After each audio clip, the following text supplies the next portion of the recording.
Hello everyone, guys. My name is Vinit Kangre and I am your quant teacher at this wonderful channel MBA वाला by PW. तो all about ओमेट्स में हमने NMAT, snap, IIFT, jet की बात करी guys, और अब आपकी डिमांड पे जो मैं नेक्स्ट एग्जाम की बात कर रहा हूँ वो है सीमैट, जिसका हाल ही में ताज़ा रिजल्ट आया है।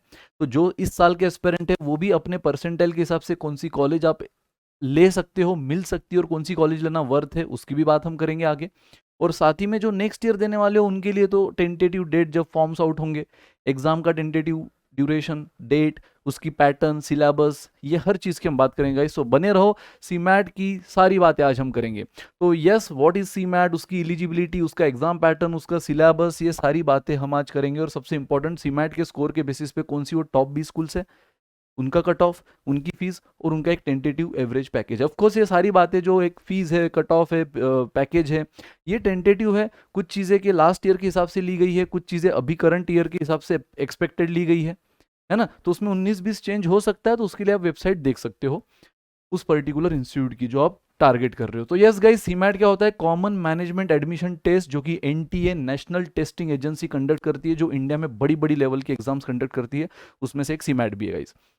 सीमैट का स्कोर अगर आप देखो तो ये सबसे बड़े लेवल की एग्जाम है अब तक हमने जिसकी बात की। ऑफ कोर्स सारी एग्जाम बड़े लेवल की है, लेकिन मैं नंबर ऑफ इंस्टीट्यूट एफिलिएटेड के हिसाब से बता रहा हूँ, है ना। तो जिनकी भी हमने बात करी, इनमैट, स्नैप, वो भी बेस्ट एग्जाम्स है, और उनके अंडर में भी जो 20 स्कूल्स आते हैं वो एकदम ड्रीम 20 स्कूल से काफ़ी एस्पिरेंट्स के।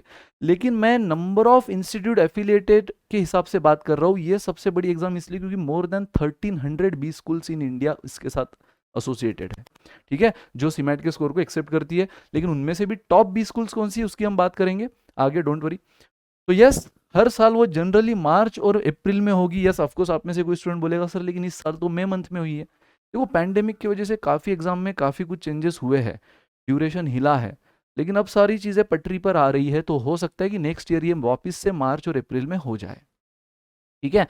तो यस, इस साल वो मई में ज़रूर हुई थी, लेकिन अप्रॉक्सीमेटली टेंटेटिवली ये मार्च और अप्रैल में होती है एग्जाम, और इसके फॉर्म्स आउट होते हैं in the month of December या जनवरी।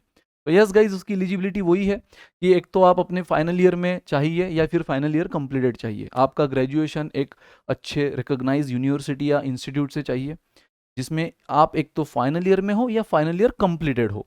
और साथ ही में गाइज यहाँ परसेंटेज का रिस्ट्रिक्शन नहीं है, सबसे important, there is no minimum score percentage criteria in graduation. जो काफ़ी एग्जाम में आप देखते हो, जनरल कैटेगरी के लिए भाई 50% तो चाहिए ही चाहिए एलिजिबिलिटी, अदर कैटेगरी के लिए 45%, लेकिन इसमें वो चीज़ नहीं है। यहाँ पे आपको बस ग्रेजुएशन कंप्लीटेड और in the final year from the well top university और एफिलिएटेड यूनिवर्सिटी और इंस्टीट्यूट, है ना। ये आपका major criteria. Again, age barrier यहाँ पे कुछ भी नहीं है, एज लिमिट कुछ भी नहीं है। सो बात करेंगे एग्जाम पैटर्न की गाइज। यहाँ पे एग्जाम पैटर्न में आपको बहुत एक बड़ा चेंज दिखेगा, जैसे कि कॉन्ट्स एंड डीआई, इस सेक्शन से तो आप फैमिलियर हो, है ना। तो यहाँ अगेन देखो, डीआई, डीआई मतलब घूमते रहता है यार, है ना। कभी कॉन्ट के साथ मर्ज हो जाता है, कभी लॉजिकल रीजनिंग के साथ मर्ज हो जाता है। तो डीआई एंड कॉन्ट, यहाँ पे डीआई कॉन्ट के साथ मर्ज हो गया है, उसके साथ लॉजिकल रीजनिंग इस सेक्शन से फैमिलियर हो। लैंग्वेज कॉम्प्रहेंशन मतलब कुछ नहीं, वीआरसी ही है, इंग्लिश है, तो उससे आप फैमिलियर हो। जनरल अवेयरनेस, इसमें इसके बारे में भी आप एक दो एग्जाम्स में हमने बात कर ली है, जिसमें जनरल अवेयरनेस होता है, तो उससे भी आप फैमिलियर हो। लेकिन ये है वो चीज़ जो आपके लिए पूरी तरह नई है, इनोवेशन एंड एंटरप्रेन्योरशिप।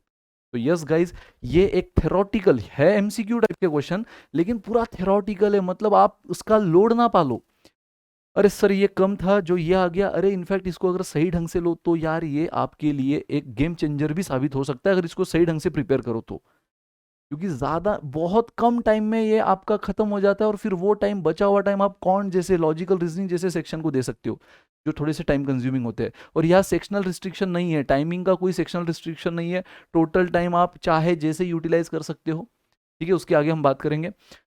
तो यस गाइज, मिलता जुलता आप इन सबसे फैमिलियर हो, quant and DI, LR, VARC, GK, general awareness. लेकिन ये एक नया इनोवेशन एंड एंटरप्रेन्योरशिप, जो कि ऑफकोर्स थेरोटिकल चीज़ें आपको प्रिपेयर करनी है इसमें, लेकिन सही ढंग से, सही स्ट्रेटेजी से, तो ये आपके लिए काफ़ी स्कोरिंग और गेम चेंजर साबित हो सकता है। और टाइम वाइज तो ये ज़्यादा टाइम किल करता ही नहीं, खाता ही नहीं है, तो वो टाइम बचा कर आप बाकी जगह भी दे सकते हो। हर एक सेक्शन से आप देख रहे हो नंबर ऑफ क्वेश्चंस कितने हैं, 20 इसको कुल मिला के 100 क्वेश्चन है गाइस, कोई भेदभाव नहीं, हर सेक्शन के 20-20 क्वेश्चन है, और हर एक करेक्ट। यहाँ पर भी डिफरेंशियल मार्किंग नहीं है, एक यूनिफॉर्म मार्किंग स्कीम है, हर करेक्ट आंसर को 4 मार्क मिलेंगे, तो आप कैलकुलेट कर सकते हो 20 क्वेश्चन इंटू 4 80 मार्क का हर एक सेक्शन है। एवरी सेक्शन 20 क्वेश्चन है और हर एक को 4 मार्क्स का वेटेज है, तो 80 टोटल 400 मार्क्स की एग्जाम है। ठीक है, 400 मार्क्स की गाइस ये एग्जाम है। तो ये रहे उसके नंबर ऑफ सेक्शंस। अब इसमें क्या क्या चीजें आएंगी वो हम बात करेंगे गाइस। तो सबसे पहले CMAT is computer based MCQ test, जो आपको पता है बाकी एग्जाम्स की तरह। देर आर 5 सेक्शन, पांचों की बात हमने करी। फिर ड्यूरेशन इज 3 आवर्स, और मैंने कहा यहाँ पे सेक्शनल रिस्ट्रिक्शन नहीं है टाइमिंग को लेकर। यहाँ पे आप 3 घंटा एट अ स्ट्रेच चाहे जैसे यूटिलाइज कर सकते हो। ऐसा नहीं कि 3 घंटे में से आधा घंटा काउंट ही रहेगा, उसके बाद आप काउंट को टच भी नहीं कर सकते, नहीं। आप सेक्शनल जंप कर सकते हो। और जैसे मैंने कहा कि इन 5 सेक्शन में से गाइस, इन 5 सेक्शन में से ये सेक्शन जो जीके है, यार जीके तो सिंपल है, पढ़ो, आता है तो टिक करो, नहीं आता तो ना करो, क्योंकि निगेटिव मार्किंग है ना। तो ये ज्यादा टाइम नहीं लेता, ये भी बिल्कुल टाइम नहीं लेगा, इसको सही ढंग से करना है ना, स्कोरिंग है। तो गाइस फिर बचा क्या, लैंग्वेज, ये भी ज्यादा टाइम लेता नहीं वैसे। तो यार इन सेक्शन को आप जल्दी खत्म करके वो टाइम आप इन 2 सेक्शन पे डाल सकते हो। And the level of difficulty CMAT की कैट से कम है, काफी कम है। ठीक है, तो ये मत सोचना सर क्या बात कर रहे हो, 100 क्वेश्चन है ना, और सिर्फ 3 घंटे यानी 180 मिनट, एक क्वेश्चन को 1.8 मिनट सर होगा। अरे भाई 1.8 मत सोचो आप, क्योंकि ये 1.8 के लायक नहीं है बहुत इंपॉर्टेंट सेक्शन। लेकिन इसके क्वेश्चन एक तो आपको बहुत क्लियर होते हो, आ रहे हो तो फटाफट से टिक होता है, नहीं आ रहे तो आप छोड़ते हो। तो ये सेक्शन आप बहुत जल्दी फिनिश कर सकते हो और वो टाइम यहाँ पे दे सकते हो। तो ओवरऑल ये से 100 क्वेश्चन 3 घंटे में आराम से होते हैं। अगर आप पढ़ना तो सब हो जाता है, फिर इसमें से जो कर आ रहे वो एक्यूरेसी के हिसाब से करो, जो नहीं आ रहे उस पर रिस्क मत लो, क्योंकि निगेटिव मार्किंग है। तो यस गाइस, टोटल 3 घंटे है, और again the best part, sectional restriction नहीं है टाइमिंग को। नाउ नेक्स्ट, उसके बाद हमने बात करना है नाउ करेक्ट आंसर का 4 मार्क है और रॉन्ग आंसर का -1 है। तो यानी आपको समझ ही गया, 4 मार्क की बात तो मैंने की थी, लेकिन रॉन्ग आने पे -1 भी है, सो रिस्क नहीं लेना, है ना। Now most of the B school conduct group discussion, personal interview, कोई कोई रिटन एबिलिटी टेस्ट भी लेते हैं, कोई कोई एक्सटेम्पर भी लेते हैं। तो ये चीज जो है, सीमैट तो सबके लिए सेंट्रलाइज है। सीमैट का स्कोर एक बार आ गया तो उसके बाद फिर आप हर इंस्टीट्यूट को आपके स्कोर के हिसाब से, कौन सी इंस्टीट्यूट कितना कट ऑफ पे आपको कॉल करती है, वो सोच कर, वो समझ कर, वो रिसर्च कर कर आप अप्लाई करते हो इंडिविजुअल इंस्टीट्यूट पे। और फिर वहाँ पे भी फर्दर राउंड होते हैं, कोई ग्रुप डिस्कशन लेता है, कोई इंटरव्यू लेता है, कोई डायरेक्ट इंटरव्यू लेता है, कोई रिटन एबिलिटी टेस्ट लेता है। तो ये इंडिविजुअल बेसिस पे डिसाइड होता है, ये एनटीए डिसाइड नहीं करता। ये कौन डिसाइड करेगा, ये एनटीए सिर्फ सीमैट कंडक्ट करके एक सेंट्रलाइज स्कोर जनरेट कर देगा। फिर आपके स्कोर के हिसाब से आप कौन से कॉलेज के लिए लायक हो, या कौन सी कॉलेज आपके लायक है, वो डिसाइड होगा। और उन कॉलेजेस में भी डायरेक्ट एडमिशन ना के बराबर, जो मतलब ऐसा समझो जो अच्छी लेवल की स्कूल्स है ना गाइस, 20 स्कूल्स, वो तो ये फर्दर राउंड लेगी ही। मैंने कहा more than 1300 B schools in India इसको एक्सेप्ट करती है। तो ऐसी भी काफ़ी कॉलेजेस होगी जो बस स्कोर देख लेगी, एक मिनिमम जो फॉर्मेलिटी है कि भाई आपने सीमेंट दिया, इतना स्कोर आ गया, ले लो एडमिशन। बट अगेन उन कॉलेजेस में जाकर मतलब नहीं है, वहाँ करियर नहीं बनेगा। जो टॉप की 20 स्कूल है, जहाँ अच्छा पैकेज है, जहाँ अच्छी डेवलपमेंट है, वहाँ डेफिनेटली आसानी से हर चीज़ आसानी से हाथ में नहीं आएगी। वहाँ सीमेंट के साथ साथ आपको इन सारी चीज़ों पर भी फोकस करना है ना। 10th 12th ग्रेजुएट, इसलिए मैंने कहा ग्रेजुएशन का यहाँ पे परसेंटेज का मिनिमम क्राइटेरिया नहीं है, लेकिन अच्छा लाओ, तो ये चीज़ें इंटरव्यू में एक पॉजिटिव इंप्रेशन छोड़ेगी। 10th 12th हो चुका है, अब इसको हम बदल नहीं सकते, लेकिन अगर ग्रेजुएशन अभी भी आपके हाथ में, तो फाइनल सेमेस्टर भी चल रहा है, तो उसको अच्छा खासा फोड़ो, है ना। प्रोफाइल बिल्डिंग भी थोड़ा बहुत यहाँ पे काम आ जाएगा, वर्क एक्सपीरियंस है, देन जेंडर डाइवर्सिटी, ये अगेन इंस्टीट्यूट लेवल पे मैटर करेगी। कोई कोई इंस्टीट्यूट इन चीज़ों को बहुत ज़्यादा फोकस करेगा, कोई कोई इंस्टीट्यूट नहीं करेगा। तो ये सारी चीज़ें इंस्टीट्यूट लेवल पे होगी कि सीमैट का स्कोर तो आ गया, ये कैंडिडेट में मेरे को दम लग रहा है कि ये कैंडिडेट मेरे कॉलेज में आने के लायक है, लेकिन इतने आसानी से तो लूंगा नहीं, इनको ये सारे राउंड से गुजरना होगा। और फिर ओवरऑल क्यूमुलेटिव स्कोर आपका क्या बनता है, फिर उसमें आपका होगा final selection. Here guys, so most of the B school conduct GD and PI independently for final selection of candidate. Now, syllabus तो यार कॉन्ट और DI की तो कुछ ज़्यादा बात करेंगे नहीं, मोटा मोटी वही। Again arithmetic is the dominating section guys, arithmetic ये सबसे डोमिनेटिंग सेक्शन है। अलजेब्रा के भी बहुत से टॉपिक ऐसे जो आप छोड़ सकते हो अगर सीमैट की बात करो तो। ओवरऑल मोटा मोटी क्या सिलेबस होता है वो मैंने बोला, लेकिन जब हम सीमैट की सीरीज देखेंगे एक्सक्लूसिवली, तो उसमें भी कौन से टॉपिक पे ज़्यादा फोकस करो, कौन सी इस पे कम करो, कौन से को छोड़ सकते हो, वो हम सब बातें बाद में करेंगे। लेकिन ओवरऑल सिलेबस तो यही सब है guys. Again arithmetic is the dominating, again logical reasoning में यही सारी चीज़ें हैं, है ना। यही सारी चीज़ें, logical, blood, coding, D coding, yes, ये इन पर डायरेक्ट क्वेश्चन आ जाते हैं। डायरेक्शन सेंस, है ना, clock calendar, statement and argument, statement and assumption, conclusion, ठीक है, sitting arrangement, puzzle test, now guys VRC में भी यही सारे सेक्शन है, RCs, para jumble, para summary, idioms, cloze test, fill in the blanks, है ना, ये सारी चीज़ें आपके सामने हैं दोस्तों। तो जिनकी बात हम ऑलरेडी कर चुके हैं, इस पर टाइम वेस्ट नहीं करते। जनरल अवेयरनेस की भी बातें हमने अभी बीच में एक दो एग्जाम्स में कर ही ली है। तो वही है स्टैटिक एंड डायनेमिक, डायनेमिक यानी करंट अफेयर्स, तो उसके लिए आपको रीडिंग बहुत अच्छी से रखनी होगी। ऐसे काफ़ी ऐप्स आते हैं, वो डाउनलोड करो जो एवरी डे बेसिस पर आपको जो अच्छी अच्छी खबरें हैं, जो थोड़ी इंपॉर्टेंस वाली है, वो बताते रहती है। तो जीके आप उससे अपना जो करंट अफेयर है खासकर 1-2 साल का, वो अच्छा खासा, खासकर करंट ईयर 1 साल का तो भी मिनिमम आपने अच्छी से पढ़ लेना है, जो अच्छी अच्छी बातें हो चुकी है नॉलेज वाली। और फिर स्टैटिक जीके तो वही वो चीज़ है जो हिस्ट्री जो हो चुका है वो आपको बस याद रखना है, तो उसके लिए भी काफ़ी मटेरियल्स होते हैं।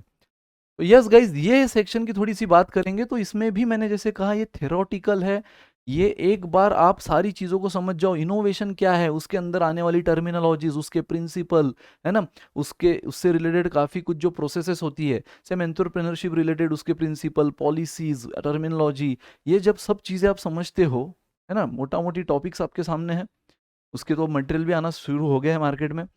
तो जब आप ये सारी चीज़ें समझ लेते हो, पढ़ लेते हो, और उसको फिर लॉजिकली टैकल करते हो गाइस, अगेन ये क्वेश्चन ऐसे नहीं आएंगे कि बस ये एक डेफिनेशन आ गई और बताओ ये किस चीज़ की डेफिनेशन है, इतने स्ट्रेट फॉरवर्ड नहीं आएंगे, ये थोड़े से लॉजिकल आएंगे। हो सकता है थोड़े से केस बेस्ड, थोड़े सिचुएशन बेस्ड, लेकिन अगर आपको इसके ईच एंड एवरी टर्मिनोलॉजी और चीज़ों की आइडिया आ गई है, तो वहाँ पर आप अपना प्रेजेंस ऑफ माइंड यूज़ करते हुए जो बेस्ट पॉसिबल ऑप्शन है उस पर टिक करोगे। तो यस, उसकी भी बहुत अच्छी से प्रिपरेशन अगर आप कर लो, तो ये सेक्शन जैसे मैंने कहा गेम चेंजर हो सकता है। मेजॉरिटी स्टूडेंट इसका फोबिया पाल रखते हैं, यार ये नया क्या आ गया, अब इसको कैसे करें। नहीं गाइज, ये नया नहीं, आपके लिए अच्छा हुआ है अगर इसको सही ढंग से लो तो। और खासकर वो स्टूडेंट जिनका थोड़ा सा मैथ्स में हाथ साफ नहीं है, उन्होंने तो इसको ज़्यादा खुश होकर रहना है कि यार चलो इसमें कुछ तो करेंगे। करना तो ओवरऑल है आपको, क्योंकि बहुत सी इंस्टीट्यूट, जैसे मैंने कहा ना, एक बार सीमेट स्कोर आ गया, लेकिन बाकी फाइनल सिलेक्शन क्राइटेरिया हर इंस्टीट्यूट अपने अपने खुद के हिसाब से डिसाइड करती है, तो बहुत सी इंस्टीट्यूट सेक्शनल कट ऑफ को भी मान सकती है। इसलिए करना तो सब ओवरऑल है आपको, और अच्छी कॉलेज चाहिए तो परसेंटाइल भी तगड़े चाहिए यहाँ पर, क्योंकि यहाँ पर आप देखोगे आगे कट ऑफ भी जो टॉप 20 स्कूल से उसके लिए अच्छा खासा कट ऑफ है। तो यस दोस्तों, इन सारे टॉपिक्स की आप एक ओवरऑल नॉलेज ले सकते हो, सोर्सेस है मार्केट में ऑनलाइन, आप इससे उसका नॉलेज लो। कैसे सैंपल, अब तो यार ये 2 साल पहले इंट्रोड्यूस हुआ था, पहले जब इंट्रोड्यूस हुआ था सबसे पहले ऑप्शनल था, फिर उसको कंपलसरी कर दिया गया। लेकिन अब तो यार आपके पास, तब तो खैर वो पूरी तरह नया था, क्या आएगा कैसे आएगा किसी को पता नहीं था। अब तो इसके सैंपल क्वेश्चन, PYQs, हर चीज़ अवेलेबल है। तो उसको समझो और फिर देखो कि कैसे क्वेश्चन है और कैसे अपने प्रिपरेशन कर। और जब हम इसकी सीरीज एक एक्सक्लूसिवली कुछ सीरीज लाना शुरू करेंगे अपने चैनल पर, तब हम उसकी बात तो करेंगे ही। फिर वो सीमैट हो, इनमैट हो, स्नैप हो, जब हम उसकी एक्चुअल लर्निंग स्टार्ट करेंगे गाइज एक एक सब्जेक्ट की, तो उसकी बात हम करेंगे कैसे स्ट्रैटेजी होना चाहिए। और आते हैं सबसे इंपॉर्टेंट बात कि वो कौन सी कॉलेजेस है जो इसको एक्सेप्ट करती है, उसका कट ऑफ और fees package. Come on guys, fees के साथ साथ पैकेज भी। तो सबसे dream college guys JBIMS Mumbai, ये वैसे आप CET के थ्रू भी ले सकते हो, और इनफैक्ट जो महाराष्ट्र के कैंडिडेट है उनके लिए तो इसमें ज़्यादा कट ऑफ, मतलब ज़्यादा कोटा भी होता है ना। तो महाराष्ट्र के कैंडिडेट्स को थोड़ा सा ज़्यादा इसमें प्रायोरिटी है। तो JBIMS मुंबई आप इसको CET के थ्रू या सीमैट के थ्रू भी ले सकते हो। उसका कट ऑफ देख लो गाइज 99.95% प्लस परसेंटाइल, यानी लगभग आप समझ लो 100%, 100% या फिर बस 99.95 से लेकर 100 तक जो बच्चे हैं खेल रहे हैं वही इसमें आएंगे। फीस देखो कितनी कम, पैकेज देखो कितना तगड़ा। और ये भी मैंने कहा है, कुछ कुछ फीस, कुछ कुछ पैकेजेस ये लास्ट ईयर की 2022 के हिसाब से 2023 में हो सकता है फीस और थोड़ी बड़ी हो, हल्की फुल्की, लेकिन पैकेज और भी ज़्यादा बड़ा हो तगड़े से। तो यस गाइज, आप थोड़ा सा फिर एक बार आपको समझ गया कि हाँ यार ये इंस्टीट्यूट मेरे लायक लग रही है, ये मेरे सिटी के पास में है, ये मेरे को कंफर्टेबल है, तो फिर उसका आप थोड़ा सा एक्स्ट्रा रिसर्च करना स्टार्ट करो उनके एक्चुअल, उनके अपने खुद के वेबसाइट पर जाकर, है ना। ये एक ओवरऑल आपको डायरेक्शन दे देगा। तो देखो गाइज, ROI आप खुद कैलकुलेट कर सकते हो, फीस कितनी है पूरे 2 साल की और पैकेज कितना तगड़ा है। JBIMS Mumbai, then again Siddham institute guys, best institute है अगर आप ROI की बात करो तो। यस, अगर ROI की बात करो तो ये बढ़िया इंस्टीट्यूट है सिद्धम इंस्टीट्यूट, जो कि मुंबई में है, लेकिन कट ऑफ तगड़ा है इसका, है ना, 99 प्लस या 99.9 प्लस है गाइज। 1.4 लाख फीस है पूरे 2 साल की, और देखो पैकेज, ऑफकोर्स JBIMS के कंपैरिजन में पैकेज कम है आधे से भी, लेकिन अगर आप ठीक से देखो तो ROI देखो, सिर्फ पूरी 1.5 लाख भी फीस नहीं है, लेकिन पैकेज मस्त है ना। Then guys again great lake Chennai, Goa institute of management, इनकी बातें हम बाकी एग्जाम्स में, क्योंकि आपने देखा है GIM के जे सोमैया, ये बाकी भी एंट्रेंस है जिनको कंसिडर करते हैं।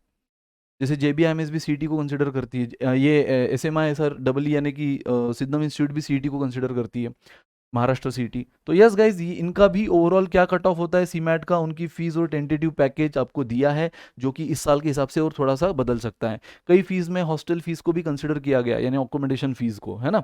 देन पुम्बा जो कि पुणे में है, पुणे यूनिवर्सिटी MBA, ये भी बेहतरीन है गाइज अगर आप ROI की बात करो तो। देखो इनकी फीस काफ़ी कम है, सिद्धम इंस्टीट्यूट बोल दो या पुम्बा बोल दो, और उसके हिसाब से पैकेज अच्छा है ना। नंबर ऑफ टाइम्स अगर बात करो 1x 2x के हिसाब से बात करो तो अच्छा खासा x में जा रहा है, नंबर ऑफ मल्टीपल अच्छा खासा x का यहाँ पे। IFMR चेन्नई गाइस, तो yes institute of financial management and research मस्त इंस्टीट्यूट है, इसका एक कैंपस गुड़गांव में भी है, तो चेन्नई का थोड़ा ज़्यादा फेमस है। तो उसका भी कट ऑफ फीस एंड आपको पैकेज दिया है। Xavier institute of social service Ranchi, इसका भी आपको सारी चीज़ें। NIBM पुणे, ये अभी काफ़ी बूम में चल रही है कॉलेज गाइस, है ना। तो यस ये भी आप कंसिडर कर सकते हो, खासकर अगर आपको फाइनेंस में अपना करियर करना है तो। यस तो फाइनेंस में करियर करने वाले स्टूडेंट जो इन परसेंटाइल के लगभग घूम रहे हैं, ये इसको अपना ड्रीम कॉलेज बना सकते हैं। बेहतरीन कॉलेज है गाइस, बेस्ट कॉलेज है, फीस आप देख सकते हो, पैकेज आप देख सकते हो, लगभग 1x का आपको मिलने की पूरी गुंजाइश है ना। थोड़ा बहुत जैसे हमने कहा यहाँ पे कहीं कहीं अकोमोडेशन को भी कंसिडर कर लिया गया है फीस में, और ये तो ये साल का, नेक्स्ट ईयर और भी बढ़ेगा, है ना। पैकेज जनरली यही होता है ट्रेंड, कभी कभी ट्रेंड रिवर्स होता है लेकिन वो बहुत रेयर सिचुएशन पे, लेकिन जनरली जो ट्रेंड है वो बढ़ते रहता है फीस का, लेकिन साथ में पैकेज का भी। एंड गाइस बिलिंग करो, और ये तो चुनिंदा नाम है, चुनिंदा नाम है, इसमें और भी काफ़ी कॉलेजेस आती है गाइस, जैसे कि दालमिया इंस्टीट्यूट भी इसमें आती है, काफ़ी ऐसी इंस्टीट्यूट है जो इसको कंसिडर करती है। बिमटेक नोएडा है जो इसको कंसिडर करती है सीमैट को, वो भी एक अच्छी कॉलेज है। तो ऐसी काफ़ी, अब यहाँ पर तो मैंने आपको गिने चुने 10 नाम बता दिए, लेकिन और भी इसमें सीमैट में कंसिडर होते हैं। अगर आप बोलो, आप सोच रहे होंगे सर ये भी तो कॉलेज होती है, ये भी तो मुझे चाहिए थी, है ना, हो सकता है इसको मैंने यहाँ कंसिडर नहीं किया हो, लेकिन है ऐसी इंस्टीट्यूट, जैसे बिमटेक नोएडा की मैंने बात कर दी, दालमिया की मैंने बात कर दी, MET की मैंने बात कर दी। ये इंस्टीट्यूट ऐसी है गाइज जो डेफिनेटली पुणे में कोई होंगे वो इंदिरा कॉलेज को जानते हैं, है ना, वो भी एक डिसेंट बी स्कूल है। तो आप ऐसे कॉलेजेस भी इसमें हैं जो काफ़ी अच्छे हैं, लेकिन जो मुझे जो अपने हिसाब से अच्छे लगे, मैंने आपके सामने उनके नाम प्रकट कर दिए हैं। बहुत से और अच्छे भी है ना, आप उनको भी कंसिडर कर सकते हो। और मैंने कहा कि अगर आप ऑलरेडी किसी कॉलेज को लेकर थोड़े से श्योर हो चुके हो और अपने परसेंटाइल आप देख रहे हो कि लगभग वहाँ तक आ रहा है, तो उस कॉलेज के रिसर्च करना स्टार्ट कर दो। नेक्स्ट ईयर में अगर आप देने वाले हो सीमैट, तो अभी तो खैर आपके पास टाइम है, जो इस साल सीमैट दे चुके हैं जिनका रिजल्ट आ चुका है, उन्होंने रिसर्च स्टार्ट कर दो गाइस, है ना। तो और तो बातें हम आने वाले सेशंस में करेंगे ही, उसके एक्चुअल, जैसे यहाँ पे मैंने आपको एक ओवरऑल सिलेबस बता दिया, लेकिन किसी सब्जेक्ट को लेकर अब कौन सा, मान लो मैं कौन पढ़ा रहा हूँ, तो कौन में हमने देखे काफ़ी टॉपिक्स है, लेकिन उसमें भी अगर सीमैट की बात करो तो एग्जैक्ट टॉपिक कौन सा है जो सबसे बेस्ट है। एनमैट की बात करो तो वो कौन से टॉपिक है जो सबसे ज़्यादा स्कोरिंग और जो आते ही है, जो वेटेज वाइज भी ज़्यादा है, कौन से टॉपिक है जिसको हम थोड़ा सा ऑप्शन में भी छोड़ दे तो चलेगा। वो सब बात हम एक्सक्लूसिव सब्जेक्ट के बारे में, उसकी स्ट्रैटेजी के बारे में करेंगे आने वाले काफ़ी सीरीज में, तो स्टे ट्यून्ड। लेकिन फिलहाल के लिए मुझे लगता है कि सीमैट की जितनी इन्फॉर्मेशन आपको होनी चाहिए थी वो मैंने दे दी गाइज। और भी कोई आपकी क्वेरी है तो आप बेशक कमेंट कर सकते हो, वो पढ़ते हम, और जैसे भी अपने पाइपलाइन में उसको मैच कर सके उस पर हम काम भी करते हैं। ठीक गाइज, तो आई होप आपको क्लियर होगा सीमैट के बारे में। मिलते हैं नेक्स्ट सेशन में, till then bye bye, good day, take care, enjoy.